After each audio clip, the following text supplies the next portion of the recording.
اعوذ باللہ من الشیطان الرجیم بسم اللہ الرحمن الرحیم والذی ارسل رسولہ بالہدی ودین الحق لیظہرہ علی الدین کلہ ولو کرہ المشرکون۔ یہ ہمارے درس کی 16ویں نشست ہے۔ اظہار دین حق کے تعلق سے جو 15ویں نشست ہے اس میں ہم نے فتح مکہ اور حج کا فرض اس کو ہم نے بیان کیا تھا۔ فتح مکہ کے موقع پر حضور اکرم صلی اللہ علیہ وسلم نے جو کعبے کے 360 بتوں کو توڑنے کا حکم دیا تھا، اس وقت ہم نے ایک حدیث نقل کی تھی کہ آپ صلی اللہ علیہ وسلم نے ایک شخص کو فلاں بستی میں بھیجا اسی کام کے لیے۔ وہ شخص آیا اور وہ کام نہیں کر سکا۔ پھر حضرت علی رضی اللہ تعالیٰ عنہ نے جا کر وہاں کی اس بستی کے قبر کو زمین کے برابر کر دیا اور بتوں کو بھی توڑ دیا اور تصویر کو مٹا دیا۔ یہ حدیث ہم کو نقل کرنے کی ضرورت اس لیے پیش آ رہی ہے کہ آج آپ دیکھتے ہیں کہ سرزمین عرب کے اندر کوئی درگاہیں نظر نہیں آتی، اس لیے کہ شرک کا ایک بہت بڑا ذریعہ ہے۔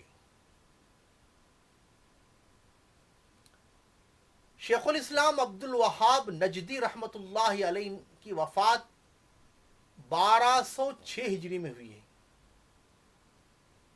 اور شاہ ولی اللہ محدث دہلوی رحمۃ اللہ علیہ کی وفات 1176 ہجری میں ہوئی ہے۔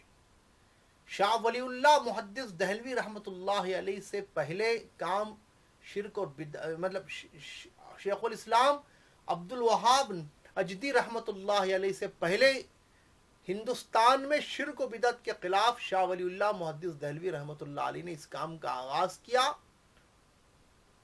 لیکن یہاں حکومت آپ کے مخالف تھی، اس لیے شاہ ولی اللہ محدث دہلوی رحمۃ اللہ علیہ کو بظاہر کامیابی نصیب نہیں ہوئی، اور کوئی دائی حقیقت میں ناکام ہوتا نہیں ہے۔ اسباب ظاہری کے تحت اگر ناکام ہو بھی جائے تو اللہ کے یہاں تو اس کو اجر ملتا ہی ہے۔ جیسا کہ حدیث میں آتا ہے کہ قیامت کے دن بعض نبی ایسے ہوں گے کہ ان کو بھی اللہ تعالیٰ وہی مقام سے ٹھہرا کریں گے، لیکن ان کے پیچھے ایک بھی امتی نہیں ہوگا، یعنی انہوں نے دعوت کا کام انجام دیا ہوگا لیکن ایک بھی آدمی ان کا ماننے والا نہیں ہوگا۔ تو بھائی، دائی کا کام دعوت دینا ہے، ہدایت دینا اللہ کا کام ہے۔ دائی کو اس نتیجے کے تحت کام نہیں کرنا چاہیے کہ میری دعوت کا اثر ہو رہا ہے یا نہیں ہو رہا ہے۔ کبھی ایسا بھی ہو جاتا ہے ایک آدمی کام کا آغاز کرتا ہے، اس کی زندگی میں اس کی دعوت رنگ نہیں لاتی، اس جگہ پر جہاں وہ کام کا آغاز کرتا ہے اس کے مرنے کے بعد بھی اس کے کام کی برکتوں کی وجہ سے اللہ تعالیٰ پھر راستے کھول دیتے ہیں۔ بہرحال تو یہ حدیث کو جو ہے بتوں کو توڑنے والی، خبر کو زمین کے برابر کرنے والی اور تصویروں کو مٹانے والی جو حدیث ہے، اس حدیث کو ہم نے 15ویں نشست میں کہا تھا کہ اس کا حوالہ ہم آئندہ نشست میں دیں گے۔ اب آئیے جو حدیث ہم نقل کرنے جا رہے ہیں جس میں خبر کو زمین کے برابر کرنے کا حکم ہے، اور اس حدیث پر عمل ہوا وہاں شاہ ولی اللہ محدث دہلوی رحمۃ اللہ علیہ کو یہاں ہندوستان کے اندر حکومت اس کے خلاف تھی، اس لیے یہاں ہندوستان میں عمل نہیں ہوا، لیکن سعودی عرب کے اندر جو ہے شیخ الاسلام عبد الوہاب نجدی رحمۃ اللہ علیہ نے جب اس کام کا آغاز کیا تو وہاں حکومت نے ان کا ساتھ دیا اور اس حدیث پر عمل ہوا، جس کے اوپر آج عرب میں کوئی درگاہ وغیرہ نظر نہیں آتی ہے۔ خیر، وہ حدیث ہم آپ کے سامنے نقل کر رہے ہیں۔ یہ حدیث جو ہے جس میں خبر کو زمین کے برابر کرنے کا جو حکم آئے، یہ حدیث، اس حدیث کو امام نسائی یعنی اس حدیث کو امام مسلم رحمۃ اللہ علیہ نے، یہ حدیث اصل میں مسلم کی ہے، امام مسلم رحمۃ اللہ علیہ نے اس حدیث کو باب تسویۃ الخبر کے تحت نقل کیا ہے۔ عنوان دیکھ لیجئے، امام مسلم رحمۃ اللہ علیہ نے اس حدیث کو کتاب الجنائز باب الامر بتسویۃ القبر کے تحت اس کو آپ نے ذکر کیا ہے۔ باب کا نمبر ہے 31 اور مسلم شریف کی حدیث کا نمبر ہے 2229 یعنی 2239 اور اسی حدیث کو امام نسائی رحمۃ اللہ علیہ نے بھی کتاب الجنائز میں نقل کیا ہے، اور یہ حدیث کا عنوان ہے باب تسویۃ القبور اذا رفعت، باب نمبر 99، کتاب الجنائز باب کا عنوان باب تسویۃ القبور اذا رفعت، یعنی امام مسلم رحمۃ اللہ علیہ کا عنوان تھا باب الامر بتسویۃ القبر، یعنی خبر کو زمین کے برابر کرنے کا معاملہ۔ باب تسویۃ القبور اذا رفعت کا مطلب ہے کہ خبروں کو برابر کرنا جب بلند ہو جائیں، یعنی ایک بالش سے زیادہ خبر کو اونچی رکھنے کی اجازت نہیں ہے۔ امام نسائی رحمۃ اللہ علیہ نے جس باب میں نقل کیا وہ حدیث وہ باب کا نمبر ہے باب نمبر 99 اور حدیث نمبر ہے 2030۔ خیر، یہ حدیث کم و بیش الفاظ کے ساتھ مسند احمد کے اندر بھی یہ حدیث ہے۔ اب وہ حدیث کے الفاظ ہم آپ کے سامنے نقل کر رہے ہیں، کچھ الفاظ مسلم میں نہیں ہیں، کچھ الفاظ نسائی میں نہیں ہیں، لیکن یہ مضمون تو سب جگہ ہے، خبر کو زمین کے برابر کرنا اور تصویر کو مٹانا اور بتوں کو توڑنا۔ اب آئیے، ان ابی محمد، یعنی اس حدیث کو امام احمد ابن حنبل رحمۃ اللہ علیہ نے مسند احمد میں بھی نقل کیا ہے۔ تینوں کتابوں کے حدیث کا الفاظ وہ حدیث ہم آپ کے سامنے نقل کر رہے ہیں، اور یہ حدیث تفہیم القرآن جلد نمبر 4 صفحہ 122 میں تینوں، یہ صفحہ 182 کے اندر تینوں کے حوالے سے سورہ سبا میں ایک آیت کی تفسیر کے تحت اس کو مولانا مودودی صاحب نے مولانا مودودی صاحب رحمت اللہ علیہ نے اس حدیث کو یہاں پر نقل کیا ہے۔ عن ابی محمد الحذلی عن علی رضی اللہ عنہ قال کان رسول اللہ صلی اللہ علیہ وسلم، حدیث کی الفاظ کی تلاوت کی جا رہی ہے، الفاظ حدیث کو سننا بھی باعث برکت ہے، اور یہ بھی سنت بھی ہے اور باعث برکت بھی ہے۔ عن ابی محمد الحذلی عن علی قال کان رسول اللہ صلی اللہ علیہ وسلم فی جنازۃ فقال ایکم ینطلق الى المدینۃ فلا يدع بها وثنا الا كسره ولا خبرا الا سواه ولا سورة الا لتقها فقال رجل انا یا رسول اللہ فانطلق فهاب اهل المدینة فرجع فقال علی انا انطلق یا رسول اللہ قال فانطلق ثم رجع فقال یا رسول اللہ لم ادع بها وثنا الا كسرته ولا خبرا الا سويته ولا سورة الا لتختها ثم قال رسول الله صلى الله عليه وسلم من عاد لصنعة شيء من هذا فقد كفر بما انزل على محمد صلی اللہ علیہ وسلم۔ اب وہ حدیث کا ترجمہ سن لیجیے. محمد بن حزلی سے روایت ہے, وہ علی رضی اللہ تعالیٰ عنہ سے روایت کرتے ہیں کہ رسول اللہ صلی اللہ علیہ وسلم کسی جنازے میں تھے. اس میں آپ نے فرمایا تم میں سے کون ہے جو فلاں شہر کی طرف جائے اور کوئی بت نہ چھوڑے جسے توڑ نہ دے, کوئی خبر نہ چھوڑے جسے زمین کے برابر نہ کر دے, کوئی بت نہ چھوڑے جسے توڑ نہ دے, کوئی خبر نہ چھوڑے جسے زمین کے برابر نہ کر دے, اور کوئی تصویر نہ چھوڑے جسے مٹا نہ دے. ایک شخص نے کہا اللہ کے رسول میں یہ فریضہ انجام دیتا ہوں. پھر وہ گئے وہاں, پھر وہ اہل شہر کے خوف سے یہ کام نہیں کر سکے. پھر لوٹے اللہ کے رسول صلی اللہ علیہ وسلم کے پاس, اور یہ کہ آپ نے کہا, اور پھر کہا اے اللہ کے رسول, تو پھر آپ صلی اللہ علیہ وسلم کے پاس آئے. اس کے بعد علی رضی اللہ تعالیٰ عنہ نے کہا یا رسول اللہ میں جاتا ہوں اور میں جا کر یہ کام کرتا ہوں. تو علی رضی اللہ تعالیٰ عنہ گئے اور یہ تینوں کام کر کے آئے. اللہ کے رسول نے 3 باتوں کا حکم دیا تھا. آپ نے فرمایا تھا فلا يدعو بها وصلا الا كسره ولا خبرا الا سواه ولا صورتا الا لطقها. کوئی بت نہ چھوڑے جسے توڑے نہیں اس بستی کے اندر, کوئی خبر نہ چھوڑے جسے زمین کے برابر نہ کر دے, اور کوئی تصویر نہ چھوڑے جسے مٹا نہ دے. علی رضی اللہ تعالیٰ عنہ گئے. جا کر آنے کے بعد آپ نے فرمایا فقال یا رسول اللہ لم ادع بها وصنا الا كسرته ولا خبرا الا سويته ولا صورتا الا لطقتها. میں نے کوئی بت نہیں چھوڑا جسے توڑا نہ ہو. اے اللہ کے رسول صلی اللہ علیہ وسلم, آپ نے جس مہم پر بھیجا میں اس مہم پر گیا, وہ فریضہ انجام دے کے آیا ہوں.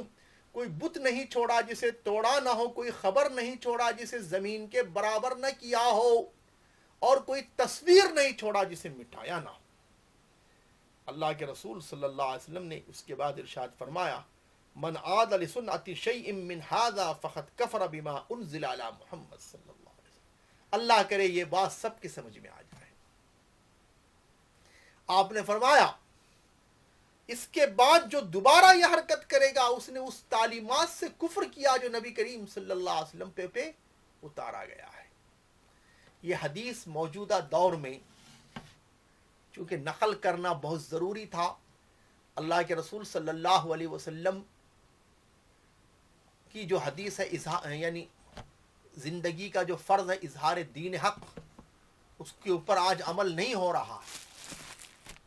بہت سارے وجوہات ہیں, اور شرک کے پھیلنے کا ایک سب سے بڑا سبب جو ہے یہ درگاہیں بھی. اب ظاہر بات ہے کہ درگاہ کی مجاور کو انکم سے مطلب, حکومت کو بھی انکم سے مطلب, عوام کا پیسہ ہے انکم سے مطلب. ان کو اس سے کیا فرق پڑتا ہے کہ کوئی امت بھاڑ میں جائے, اس کا ایمان بگڑے, شرک بگڑے. اچھی طرح معلوم بھی ہے انہیں, جانتے بوجھتے ہیں, اور ایسی چیزیں درگاہوں پر لکھی ہیں جس کو دیکھنے کے بعد طبیعت کوفت کرتی ہے.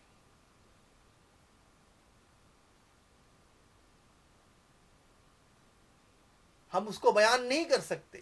فلاں میں چاہوں تو اس وقت فلاں درگاہ کا نام لے کر بیان کر سکتا ہوں کس درگاہ پر کیا شرک ہے, لیکن میں بولنا نہیں چاہتا, بس ختم. کیونکہ ہمارا مقصد اللہ کے رسول صلی اللہ علیہ وسلم کے اس فریضہ اظہار دین حق کو واضح کرنا ہے. تو خیر, اللہ کے رسول صلی اللہ علیہ وسلم نے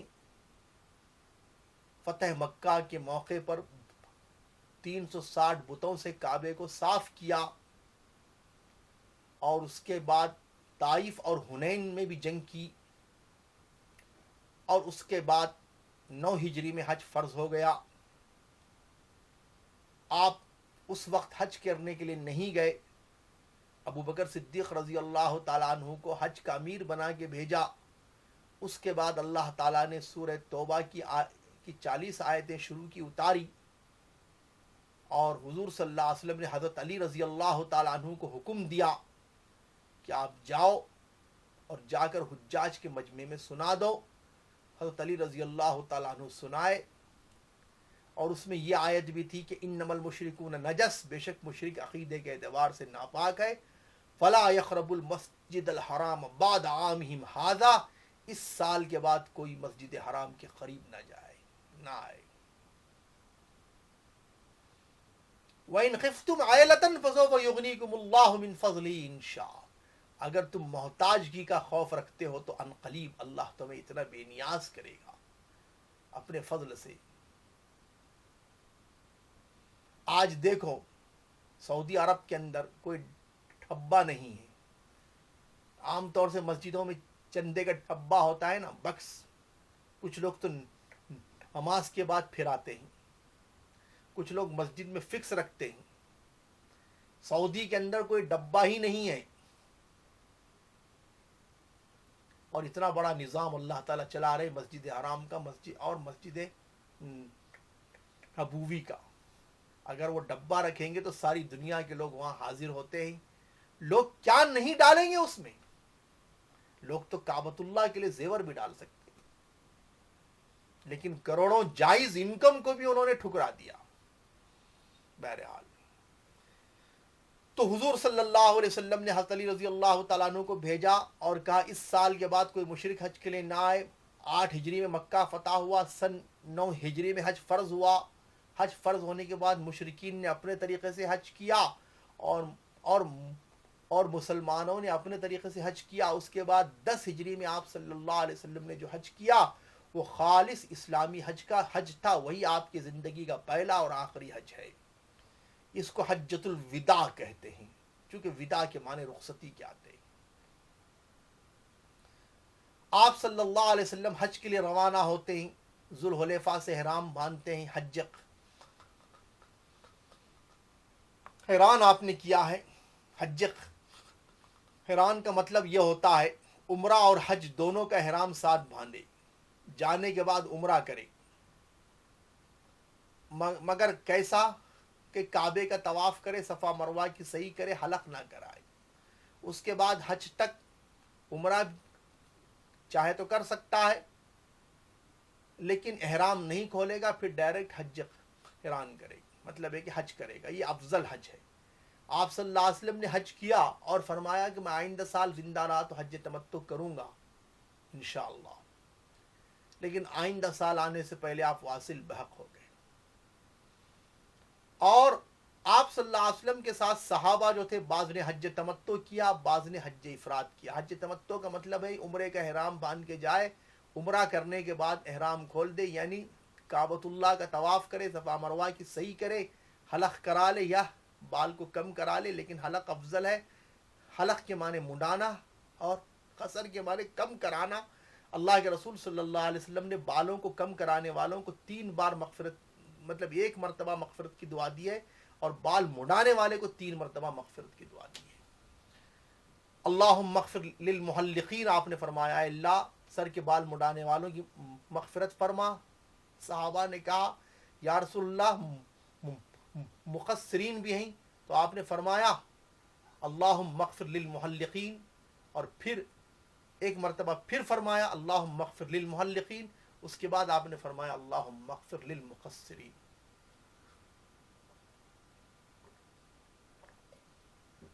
سورہ فتح کی آیت میں دونوں کا ذکر ہے. لقد صدق اللہ رسولہ الرؤیا بالحق لتدخلن المسجد الحرام انشاءاللہ آمنین محلقین رؤوسکم ومقصرین، کہ تم لوگ مسجد حرام میں انشاءاللہ داخل ہوگے امن کے ساتھ، اپنے سر کے بالوں کو منڈاتے ہوئے اور کم کراتے ہوئے. تو پہلے محلقین کا ذکر ہے، بعد میں مقصرین کا ذکر ہے.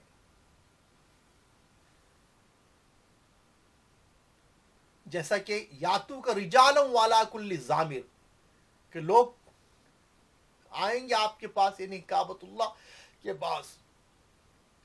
آپ کی آواز پر جب ابراہیم علیہ السلام کو اللہ نے حکم دیا وَأَذِّن فِي النَّاسِ بِالْحَجِّ یاتو کا رجالم والا کل ضامر، آئیں گے پیدل اور سواری پر سوار، تو پیدل حج کو جانا افضل ہے اگر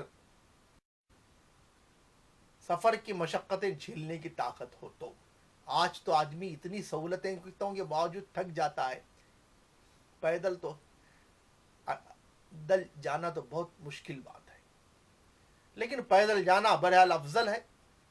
ویسے ہی سر کے بال مڈانے والے افضل ہیں، اس لیے ان کا پہلا ذکر کیا، جیسے یہاں پیدل حج کرنے والوں کو پہلے ذکر کیا اور سواری پر آنے والوں کا بعد میں ذکر کیا، ویسے یہاں پر سر کے بال مڈانے والوں کو پہلے ذکر کیا، کم کرانے والوں کو بعد میں۔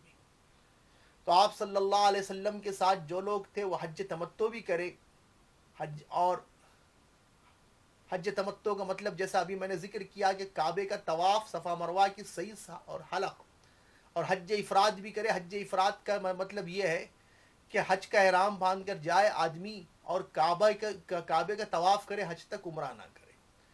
تو خیر آپ صلی اللہ علیہ وسلم نے حج قران کیا، اور آپ کے ساتھ حج تمتع بھی کرنے والے تھے، حج افراد بھی کرنے والے تھے۔ 1,00,000 کے قریب کا مجمع تھا جو آپ صلی اللہ علیہ وسلم نے 23 سال کی محنت و مشقت کے بعد آپ نے یہ پھل دیکھا تھا۔ آپ صلی اللہ علیہ وسلم، یہ بھی سوچنے کی بات ہے کہ مہاجرین کی تعداد کتنی کم، اس کے اندر تقریباً 100 کے قریب حبشہ کی طرف چلی گئی، پھر 100 کے قریب مدینہ، اور مہاجر و انصار ملا کر جنگ بدر میں 313، اور جنگ احد میں 1000، اس کے اندر 300 آدمی منافق عبداللہ ابن ابی کے ساتھ نکل گئے۔ تو جنگ احد میں حضور صلی اللہ علیہ وسلم کے جانثار صحابہ کتنے تھے؟ 700۔ جنگ خندق، اس میں بھی 1000 1,500۔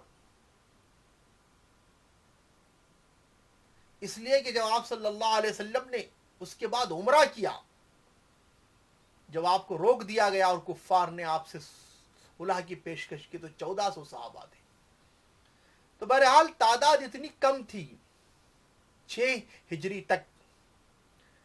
اس کے بعد اسلام کی تعداد ایسی بڑھی، یعنی مسلمانوں کی تعداد، کہ 8 ہجری میں جب مکہ فتح کیا تو 10,000 کا لشکر، غزوہ حنین میں 12,000 کا لشکر، اور 10 ہجری میں حضور صلی اللہ علیہ وسلم نے جب حج کیا، خالص اسلامی حج تھا، اس میں کوئی کافر شریک نہیں ہوا تھا، چونکہ سن 9 ہجری میں اعلان ہو چکا تھا کہ اس کے بعد کوئی کافر نہ آئے، اور یہ اعلان حضرت علی رضی اللہ تعالیٰ عنہ کے ذریعے کروایا تھا، اور اللہ کا حکم تھا۔ سورہ توبہ کی 40 آیتیں تو کے اندر یہ آیت بھی تھی۔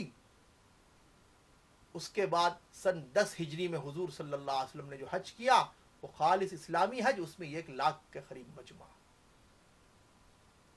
1,25,000 تقریباً حضرات صحابہ کی تعداد ہے، 1,00,000 سے زائد مجمع تھا۔ حج میں تقریباً 1,00,000 کا مجمع تھا۔ آپ صلی اللہ علیہ وسلم نے حج کیا، اور حج میں خطبہ حجۃ الوداع جو آپ کا اہم پیغام ہے، اور آپ نے خطبہ دیا، آپ کے خطبے کو لوگوں تک پہنچانے کے لیے 4 آدمی کھڑے ہوئے تھے، جو آواز کو پہنچانے کے لیے، یعنی کچھ دور 4 کچھ دور 4، یعنی مطلب ایک سیٹ 4 ہوں گے، ایک سیٹ 4، ایک سیٹ یعنی 1 2 3 4 ایسے، اور آپ کی آواز کو دور تک پہنچانے کے لیے۔ اسپیکر کا معاملہ تو تھا نہیں، اور آج کے دور کے جتنے وسائل تھے وہ اس زمانے میں تھے نہیں۔ خیر، اس وقت حضور صلی اللہ علیہ وسلم نے حجۃ الوداع میں جو آپ کا خطبہ تھا، اس خطبے کو آپ نے جبل رحمت کے پاس جو دیا تھا، اونٹنی پر بیٹھ کر خطبہ دیا تھا آپ نے فرمایا تھا: ایھا الناس الا ان ربکم واحد وان اباکم واحد، لا فضل العربی علی عجمی ولا العجمی علی عربی ولا الاحمر علی اسود ولا الاسود علی احمر الا بالتقوی۔ خطبہ حجۃ الوداع مختلف کتابوں میں مختلف الفاظ کے ساتھ، کتب سیرت میں اور کتب حدیث میں یہ موجود ہے، سیرت کی کتابوں کے اندر بھی۔ تو آپ نے فرمایا: اے لوگو، آگاہ رہو بے شک تمہارا رب ایک ہے، تمہارے ماں باپ ایک ہیں. کوئی عربی کو اجمی پر اور اجمی کو عربی پر، کالے کو گورے پر، گورے کو کالے پر فضیلت نہیں مگر تقوی کے ساتھ. حضور صلی اللہ علیہ وسلم نے یہ ارشاد فرمایا. کیونکہ سورہ حجرات میں اللہ تعالیٰ نے کہا یا ایھا الناس انا خلقناکم من ذکر و انثی وجعلناکم شعوبا وقبائل لتعارفوا. اے لوگوں بے شک ہم نے تم کو ایک مرد اور ایک عورت سے پیدا کیا اور تم کو مختلف خاندان اور قبیلوں میں بانٹ دیا تاکہ تم ایک دوسرے کو پہچان سکو یہ فلاں قبیلے کا ہے. لیکن ان اکرمکم عند اللہ اتقاکم، بے شک اللہ کے نزدیک سب سے زیادہ عزت والا وہی ہے جو تقوی زیادہ ہے. یہی بات اللہ کے رسول صلی اللہ علیہ وسلم نے حجۃ الوداع میں فرمائی. کسی کو کسی پر فضیلت نہیں ہے، تقوی کی بنیاد پر، شریعت کی پر، عمل کی بنیاد پر اللہ کی ہم وہ شخص مکرم ہے. کتنے ہی اونچے خاندان کا کیوں نہ ہو، فضیلت کچھ نہیں. فضیلت تقوی کی بنیاد پر ہے. یہ ایک اہم چیز کو آپ نے بتلا دیا. اور اس کے بعد آپ نے فرمایا الا کل شیء من امر الجاہلیہ تحت قدمی موزون. آگاہ رہو جاہلیت کے تمام رسم و رواج میرے پیروں تلے رون دیے گئے. چونکہ نبی سے پہلے والا جو دور ہے اس کو دور جاہلیت کہا جاتا ہے. ان اللہ نظر الى قلوب اہل العرب فمقت ان اللہ نظر الى قلوب اہل الارض فمقت عربهم وعجمهم. الفاظ حدیث یہ ہیں. او کما قال علیہ الصلوۃ والسلام، بے شک اللہ تعالیٰ نے زمین والوں پہ نظر کیا، عرب اور عجم دونوں سے ناراض ہوا. الا بقایا من اہل الکتاب، مگر چند اہل کتاب جو اپنے اپنے خلوت قدے میں دین کی حفاظت کیے ہوئے تھے. حق کبھی ختم نہیں ہوا ہے، ماننے والے رہے ہیں، چاہے گمنام ہی صحیح، اندھیرا رہا ہے چھایا ہوا، لیکن کچھ نہ کہیں ہدایت کا ٹمٹماتا ہوا چراغ بھی موجود تھا. اللہ تعالیٰ نے حضور صلی اللہ علیہ وسلم کو بھیجا آخری نبی اور ایک مقصد کے تحت بھیجا. مقصد بعثت رسول اظہار دین حق، اور اس یعنی اظہار کے معنی جیسا کہ پہلی نشست میں ہی بتلایا گیا ہے، واقف کرانا اور غالب کرنا. آپ صلی اللہ علیہ وسلم نے دین اسلام سے واقف بھی کرایا اور زمین پر غالب اور نافذ بھی کیا. تو اظہار دین حق کے تحت یہ ساری باتیں تھی. حجۃ الوداع کا خطبہ، اس میں آپ نے اہم پوائنٹ یہی بتلایا. اور اس وقت کہتے وقت اللہ تعالی آپ کے دل پر کیا فطری خوشی ہوئی ہوگی. الا کل شیء من امر الجاہلیت تحت قدمی موزون. آگاہ رہو جاہلیت کے تمام طور و طریقے آج میرے پیروں تلے رون دیے گئے. جن جن رسومات کو حضور نے ختم کر دیا وہ ختم ہو گئی. حضور صلی اللہ علیہ وسلم سے پہلے منہ بولے بیٹے کی رسم تھی، ختم کر دیا اللہ تعالیٰ نے. زید ابن حارثہ رضی اللہ تعالیٰ عنہ کو حضور صلی اللہ علیہ وسلم نے منہ بولا بیٹا بنایا تھا. حضور تو اللہ تعالیٰ نے یہ رسم ایسا ختم کرایا کہ زینب رضی اللہ تعالیٰ عنہ جو زید ابن حارثہ کی بیوی تھی، ان سے طلاق دلوا کر اللہ کے رسول صلی اللہ علیہ وسلم سے نکاح کروایا عملاً، اور یہ رسم کا خاتمہ ہو گیا. تمام جاہلیت کی رسمیں ختم ہو گئی. حضور صلی اللہ علیہ وسلم نے خطبہ حجۃ الوداع میں اعلان کیا اور یہ بتلایا لن تضلوا ما تمسکتم بہما من بعدی کتاب اللہ و سنتی. ہرگز تم میرے بعد گمراہ نہیں ہوگے جب تک دو چیزوں کو مضبوطی سے تھامے رہو گے، ایک اللہ کی کتاب اور ایک میری سنت. یہ دو باتوں کو جب تک مضبوطی سے تھامے رہو گے تم کبھی گمراہ نہیں ہوں گے. انشاءاللہ خطبہ حجۃ الوداع کی کچھ اور باتیں اور یہ جو بات نقل کی جا رہی لن تضلوا ما تمسکتم بہما من بعدی کتاب اللہ و سنتی، اس کو آئندہ نشست میں تفصیل سے یہ بات واضح کی جائے گی. دعا فرمائے کہ اللہ تعالی عمل کی توفیق نصیب فرمائے. وآخر دعوانا الحمدللہ رب العالمین.